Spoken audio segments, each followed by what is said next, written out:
So Benjamin Šeško was the player that was able to score 2 goals against Burnley to rescue Manchester United to have a draw. And also on Sunday, it was also Benjamin Šeško that was also able to score the 1 goal for Manchester United against Burnley. And against Burnley, Benjamin Šeško was able to have 7 shots on target just in one game. And this has not really happened for Manchester United. The Manchester United striker for a very long time. Benjamin Šeško has been really full of potential recently. He has been playing really well. And what really makes me to feel that Benjamin Šeško is full of potential, what really makes me feel that Benjamin Šeško is going to be top striker for Manchester United. Let's dive into this video together. So guys, top strikers are usually used to missing chances in games. They are usually the strikers that miss the most chances in the league and in games. And you could find out that in the Premier League this season, Haaland, which is the best striker in the Premier League, is also the striker to miss the most chances in the league this season. And that tells you what you need to know about strikers and about Benjamin Šeško in particular, because of course in the bowling game he had 7 shots on target, and of course you would expect him to score more goals than so, but you could see that he's full of potentials. You could see that he has the small bits of potentials.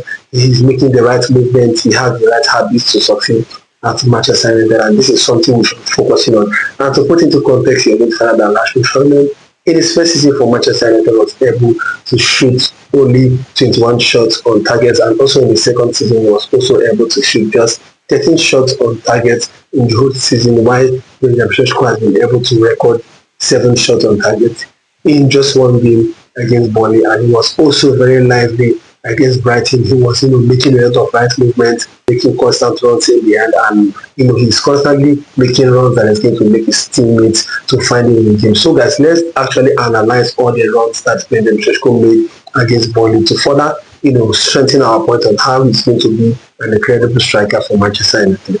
So guys, let's go into analyzing the movements of Benjamin Šeško. So you're going to find out that in this first situation, Benjamin Šeško is well positioned in between the 2 central backs. So he's not attached to one central back for seeing physically, wrestling with the central back or trying to, physically bully the central back. You could see that he was well positioned within the central back. And then you could see that Bruno Fernandes was also looking to make that pass. But what actually happened? He first of all locked eyes with Bruno Fernandes to actually indicate that he's going to make the run, because as a striker, it's very important for him to make, a lot of communications with the playmakers, top playmakers in the team. So you could see that he was physically locking eyes with Bruno Fernandes. Bruno Fernandes was also signaling that he was also going to play the pass. So what I really liked about the positioning of Benjamin Šeško was that he was seen, positioning himself in between the central backs and also at the blind side of the central backs. So the central backs would not be able to know how to react, how to stop the cross from coming in, because if he is wrestling with them, of course they are going to know the position he's going to be. And you could see the central backs takes a little glance to know where Sesko is, and then you could see Sesko physically indicating with his hands that Bruno Fernandes should play the ball, and when he demonstrated with his hands, Bruno Fernandes played a lovely cross into the box, and you could see Sesko got his head on it, but it was not a goal. But you could see that the most important thing are the movements and the habits inside of the box. And you could see also in the second situation, it was looking like nothing was going to happen. Sesko was seen standing with the defender. It was a normal situation. And then the ball gets back to Casemiro. And the moment the ball gets back to Casemiro, that is when you're going to realize that Sesko has a very wonderful movement. The moment the ball gets to Casemiro, Sesko begins to adjust. He begins to think differently. He begins to try to make runs inside the box. So the moment the ball gets to Casemiro, you could see Sesko making these runs in behind. You could see him signaling that he's going to make these runs in behind. You could see him constantly demonstrating, locking eyes with the players with the ball, trying to indicate that, okay, yes, he's going to make these runs. And then when Casemiro, of course, is a player that likes to play this one-time cross, immediately Casemiro makes the cross, and then Sesko makes a wonderful leap, and then it was a lovely header at the end of the day. Also, on the third movement, I think the third movement we are going to be analyzing, I think it's a little bit different from others. You could see that Benjamin Šeško was basically ready to make this runs in the end and to get this ball. And I feel if as a young striker you're getting this little bit, the movement, the hunger, the pace, the positioning, if you're getting this right, I think the last part of a striker, which is definitely the finishing ability, is definitely going to come. You're definitely going to be one of the best finishers if you know how to get this little bits together.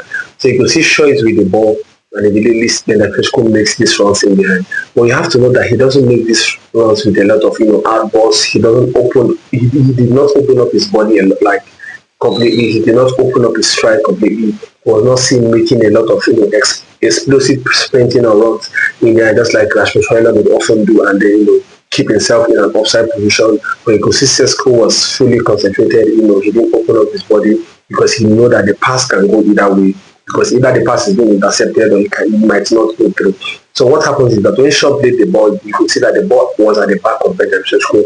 But because he did not completely open up his stride, he was able to readjust. He was able to readjust his body to receive the ball, and he was able to also swivel and play that shot one time. So you could see that Benjamin Šeško is definitely improving in every aspect of the game. So guys, let's go into analyzing the goals of Benjamin Šeško. So from the first goal, you could see that Bruno Fernandes gets the ball, and you could see the clip that went viral on X. You could see that Bruno Fernandes was saying, telling Patrick Dogu to make a lot of runs, telling Benjamin Šeško constantly in the first half to make some runs, in which Sesko didn't make at the end of the day, and it would have actually produced goal scoring opportunities for Manchester United. Bruno Fernandes was constantly telling Benjamin Šeško to run in behind to receive this ball and to score. But you could see in the first Benjamin Šeško goal, Bruno Fernandes received the ball. You could see Bruno Fernandes once again locked eyes with Benjamin Šeško. You could see he was visibly telling Benjamin Šeško to make the runs in behind. And when Sesko locks eyes with Bruno Fernandes and also got the signal, you could see he again demonstrated with his hands that he was ready to make the runs. And the most important aspect of this goal, I think, is the movement of Šeško, because once again he was positioned on the blind side of the defenders. He was positioned at the back of the defenders, and then he makes his runs in behind, because of course the defenders are going to take a glance to know the exact position of Sesko.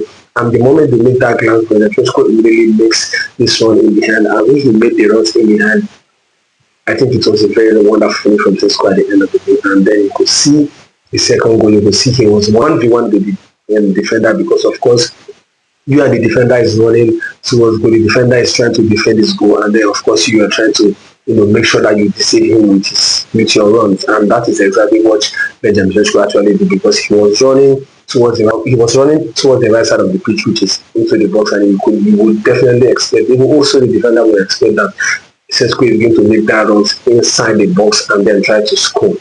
But you could see in the process of making that runs, the defender checks the position of Sesko. He saw that Sesko was in check. Sesko was running in the same position as he was running.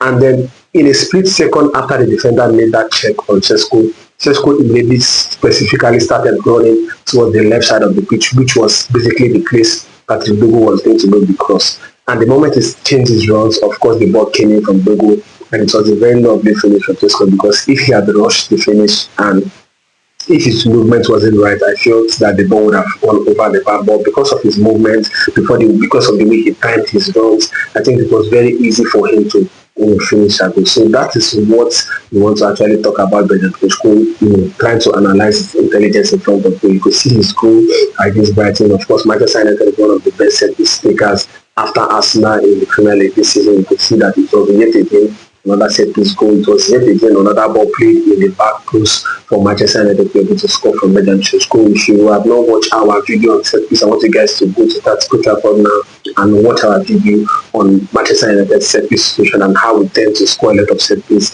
this season. So I want you guys to give me your thoughts on the comment section. I want you guys to like, to share, to subscribe to that Old Trafford. See you guys in my next video.